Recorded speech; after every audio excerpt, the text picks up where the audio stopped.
കളകൾ കാരണം വിളകൾക്ക് പെരുദോഷം ഉണ്ടാകുന്നുണ്ട്. ഈ കളകളുടെ വിചാരം സിനിമ എന്ന് പറഞ്ഞ ഭംഗി കൂട്ടലിൽ എന്തോ സംഭവമാണെന്ന് കുറേ പേർക്കുണ്ട് ധാരണ. സിനിമയിൽ അഭിനയിക്കുമ്പോൾ ഭംഗിയായിട്ടിരിക്കണ്ടേ? ഇത് സൗന്ദര്യ മത്സരമാണോ അറിയണം? സിനിമയിൽ ഭംഗിയായിട്ടല്ല ഇരിക്കേണ്ടത്, ക്യാരക്ടറായിട്ടാണ് ഇരിക്കേണ്ടത്.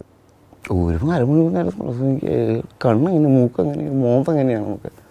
സച്ചിൻ എന്ന് പറയുന്ന ആൾക്ക് ഉയരണ്ട, ചുരുണ്ട മുടി, പക്ഷെ അതിൻ്റെ ബ്യൂട്ടി എന്താണ്?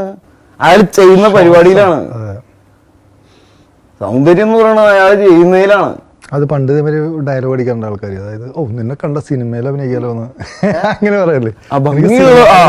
സിനിമയിൽ എന്ത് ഭംഗി മത്സരം എന്തെങ്കിലും സൗന്ദര്യ മത്സരം നടക്കുന്നുണ്ട്. അങ്ങനത്തെ ഡയലോഗ് അടിക്കുന്നില്ല. അപ്പൊ അത് ചെയ്തുകൊണ്ടിരിക്കുന്ന ആൾക്കാർ തന്നെ അത് അടിക്കുന്നുണ്ട്. അവരെന്നറിയാതെ ചെയ്യണ പരിപാടിയാണെന്ന് മനസ്സിലായില്ലേ? പണ്ട് അല്ലേ ഒരാള് സിനിമയിൽ അഭിനയിക്കല്ലേ, അണിഞ്ഞൊരുങ്ങിയിരിക്കാണ്.